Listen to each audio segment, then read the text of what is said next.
In 1951, producer Howard Hawks shocked the world with his science fiction thriller The Thing. Based on a story by John W. Campbell, writing under the name of Don Stewart, that movie became a classic in its field. Maybe it is best known for its leading man. Gunsmoke's James Arness played the title role, an 8-foot homicidal vegetable from another planet. The summer of 1982 will bring another thing from another world to Earth. A new telling of the tale is currently being made by director John Carpenter for Universal Studios. Carpenter is considered by many to be the leading filmmaker in the field of terror and suspense, a reputation earned by his previous features Halloween, The Fog, and Escape from New York. The Thing, the first movie, was always one of my favorite films. It was pretty much directed by Howard Hawks in 1949 or 50. And it was based on a short story called Who Goes There, and which happens to be one of my favorites. And I thought, when they offered me the remake of The Thing, rather than remaking the original film, I thought I'd go back to the short story, which I felt was never done, and do something really entirely different. Carpenter's version of The Thing is difficult to shoot. The movie is being made on location in Alaska and British Columbia, in addition to the sound stages at Universal. Here in Stewart, British Columbia, the crew, mostly rooming on a logging barge, loads up onto buses to make the treacherous 1.5-hour trip to the actual shooting site. Their day begins before the sun comes up and lasts well into the night. Hold in. Hey, good morning, gentlemen. Good morning. Oh, What's man. going on? We're on, hey, this must be a Good movie. morning, good morning, good morning. How are you? And action.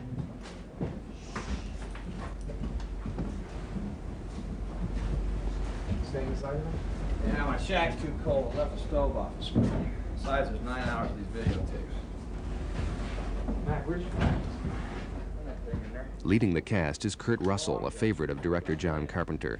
They developed their mutual admiration society during the making of ABC's highly rated Elvis movie. They worked together again on Escape from New York, where Kurt played supercriminal Snake Plissken. In The Thing, Russell plays McReady.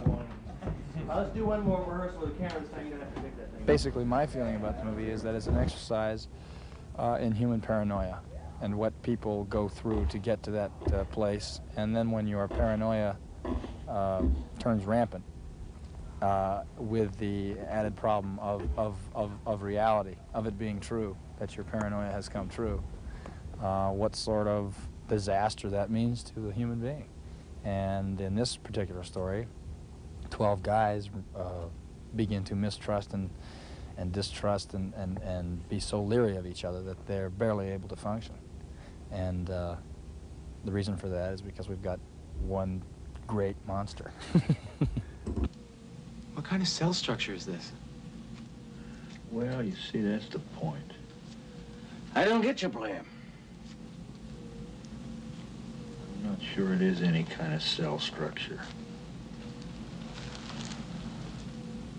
At least as we know cell structure. You see, when this thing attacked our dogs, it tried to shape its own cells to imitate theirs.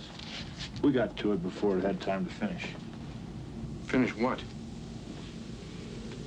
Finish imitating these dogs.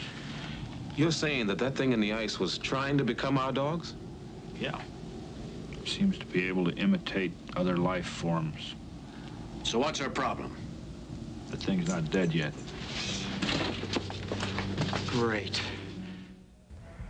One of the reasons that I'm keeping photos of The Thing secret is because it's of the nature of the thing.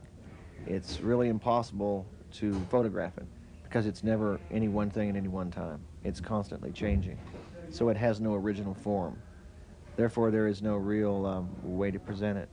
So I don't want anybody to take a picture of it.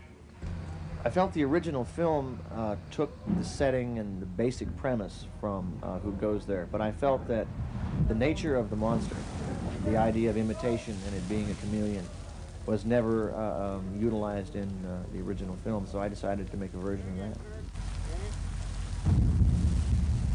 Cut! Brent, great.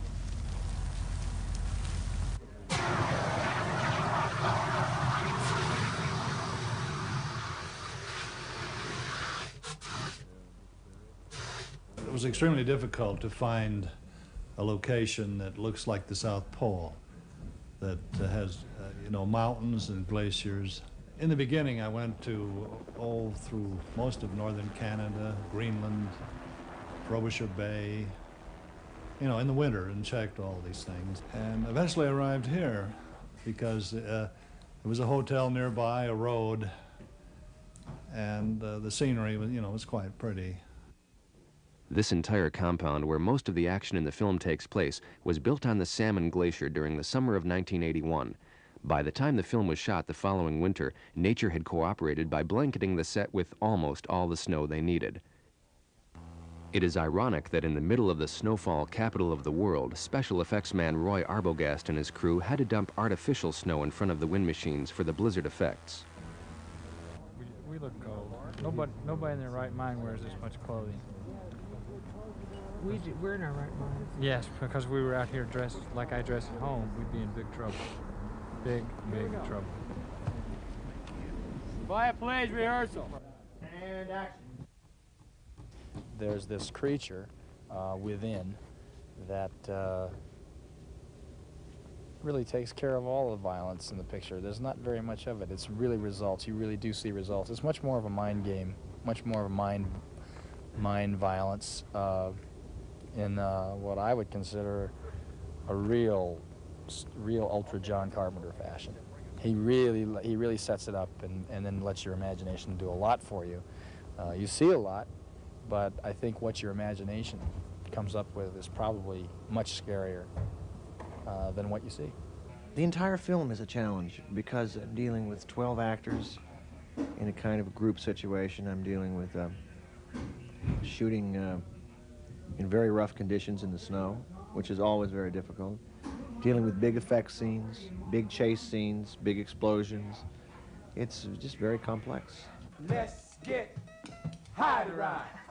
Shooting 850 miles north of Vancouver, thrown together in the middle of nowhere, the cast jumps at the chance to create a party.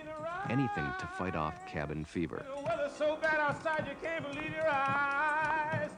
When your bus goes sliding down a mountainside, the only thing left to do is be high to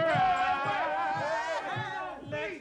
I've enjoyed just being here most of all. I mean, there's been some great scenes where all 12 men are looking at each other and trying to figure out who's who, if you are my best friend or if you are about to thing out on me and kill me. But my favorite thing in this whole picture is to be able to be up here in a location like this and just be able to shoot up here. It's unbelievably fantastic. The Thing is one of the best screenplays I've ever read, and it's unique in a real special sort of way, and I just love it. The Thing is a major new direction in fright for John Carpenter. It is a suspenseful tale of fear and paranoia and can be expected to bring a chill into the summer heat waves. Very good. That's too great. All right. Open up! Open up the straws! Open up! Close that door. Where's McGreedy? I cut him loose on the lineup by the shack. McCready? He's one of them. When do you think it got to him? No, no. Could have been any time if it did get to him. Hey, look, Childs, come on. When the lights went out. That would have been a perfect time. Right. You said Gary was missing. And Windus, where were you? Hey, Palmer, I told you to shut Where the were you? Guess what it was? Oh, when the lights went out. Guess what it was? The pants against each other.